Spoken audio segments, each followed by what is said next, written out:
अनीता चौधरी, जय भारत, जय हिंद। और अनीता चौधरी लाइव में आप सभी का स्वागत है। बात राकेश टिकैत की करेंगे। वो अभी भी किसान आंदोलन के नाम पे बैठे हुए हैं। चुनाव में जाकर अपनी किस्मत आजमाने के लिए वो कभी बंगाल पहुंचते हैं तो कभी तमिलनाडु पहुंचते हैं। पॉलिटिकल फेस के लिए वो अपनी ज़मीन तलाश रहे हैं और कहीं ना कहीं राकेश टिकैत को, माफ़ कीजिएगा राकेश डकैत को, ये भ्रम पैदा हो गया है कि वो आने वाले दिनों में मास लीडर बनने वाले हैं।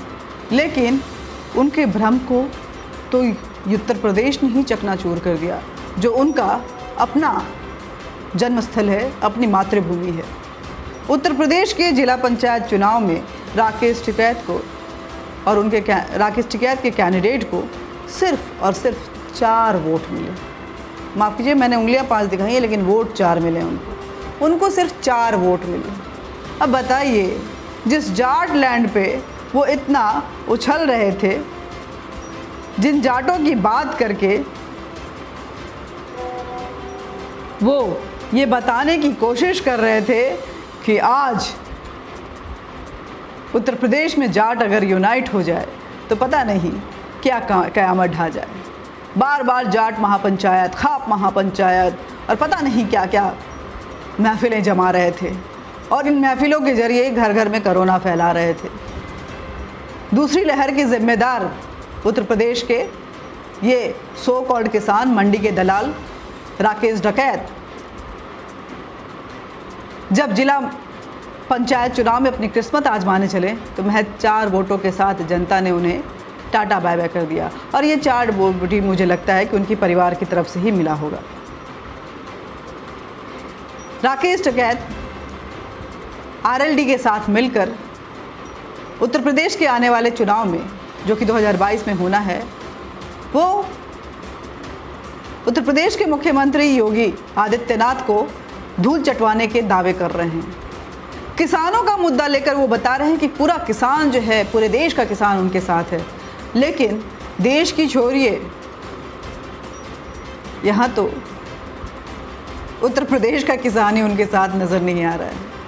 राकेश टिकैत जी, माफ़ कीजिएगा राकेश डकैत जी, अब ये मान लीजिए कि आपको जनता ने भी, किसानों ने भी, खुद आपके परिवार के लोगों ने भी डकैत मानना शुरू कर दिया है। जाटों ने तो आपका साथ छोड़ दिया है। आपने जाटों की नाम जो खराब की है, उसको लेकर जाट आपसे बहुत रुष्ट हैं। राकेश डकैत जी बहुत ज़्यादा रुष्ट हैं। दिल्ली के बॉर्डर पर 6 महीने से घर बनाए बैठे हैं राकेश टिकैत। मुजफ्फरनगर में अपना गढ़ भी नहीं बचा पाए। लेकिन मुजफ्फरनगर उनका घर है, लेकिन वो गढ़ नहीं बचा पाए। वहाँ नेस्तो नाबूद हो गए, एकदम सूपड़ा साफ। जिला पंचायत के चुनाव में राकेश टिकैत ने सत्येंद्र बालियान को अपना उम्मीदवार बनाया था। मुजफ्फरनगर का पूरा विपक्ष राकेश टिकैत के साथ खड़ा नजर आ रहा था। किसी ने उनके अपोजिशन में अपने कैंडिडेट को नहीं खड़ा किया।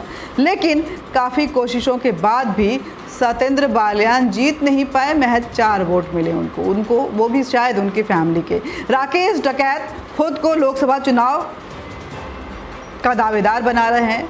विधानसभा चुनाव के में वो अपने आप को शायद मुंगेरी लाल के हसीन सपने देखते हुए अपने आप को मुख्यमंत्री भी बनाने की कोशिश कर रहे हैं। लेकिन आपको पहले का इतिहास भी राकेश डकैत का बता दूं। राकेश डकैत पहले भी लोकसभा चुनाव लड़ चुके हैं और अपनी जमानत जब्त करवा चुके हैं।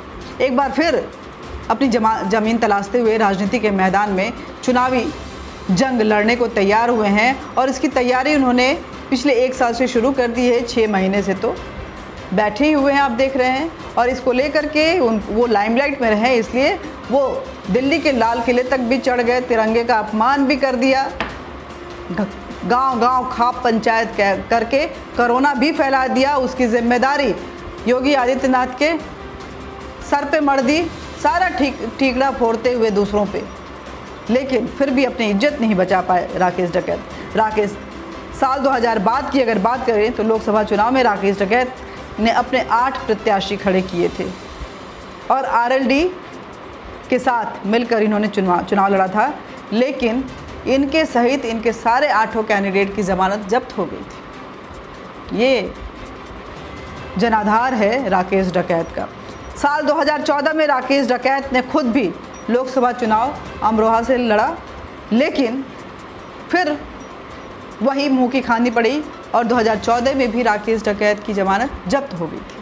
तो राकेश डकैत या मंडी के दलाल, राजनीति के पिछलग्गू, सारी विपक्षी पार्टियां राकेश डकैत को हीरो बनाने के लिए तुली हुई हैं, उनको जितवाने की कोशिश कर रही हैं। राकेश डकैत हीरो बनने के लिए बार बार आंदोलन के नाम पे हिंसा फैला रहे हैं, बदतमीजियां कर रहे हैं, गाली गलौज चल रही है, लेकिन वो कोशिश कर रहे हैं कि किसी भी तरह कोई उनको वहाँ से उठा के अब जेल में डाल दे या उनको हटा दे, कोई बातचीत कर ले, क्योंकि बैठे बैठे अब वो भी समझ गए हैं कि अब यहाँ पे तो बैठे रहेंगे तो उनकी राजनीति की दुकान कैसे चलेगी।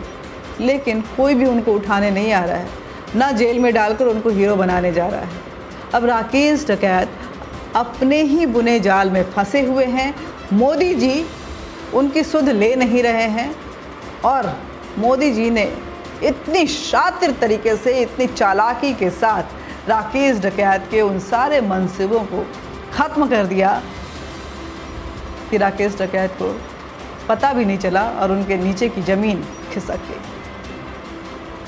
ये शुरुआत है उत्तर प्रदेश 2022 के विधानसभा चुनाव की। बिगुल की इस शुरुआत में राकेश डकैत फिर नज़र आए और योगी आदित्यनाथ की बात करें तो सारी चुनौतियों को अपनाते हुए, एक्सेप्ट करते हुए, चाहे वो चुनौती राकेश डकैत की हो या ओवैसी की या अखिलेश यादव की या कांग्रेस की या कोरोना की या न जाने कैसे कैसे अफवाहों की, मगर वो निरंतर आगे बढ़ते जा रहे हैं, भ्रष्टाचार पे लगाम लगाते हुए।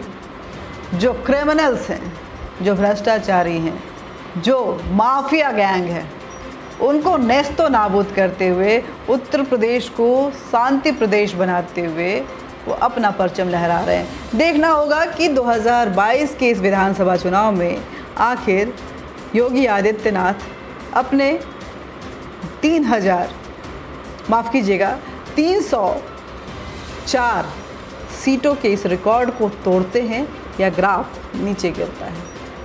नमस्कार, मिलते रहेंगे, फिर वही बोलूँगी, बातचीत भी होती रहेगी। सब्सक्राइब कीजिए, लाइक कीजिए, बेल बटन दबाइए, अपने कमेंट लिखिए और थोड़ा इनकरेज कीजिए, उत्साहित कीजिए, घर घर तक इस वीडियो को पहुंचाइए ताकि ज़मीनी हकीकत जो है राकेश डकैत की, लोगों को पता चल सके कि आखिर तुम क्या हो, तुम्हारी औकात क्या है, तुम्हारी विसात क्या है। नमस्कार, जय हिंद, जय भारत।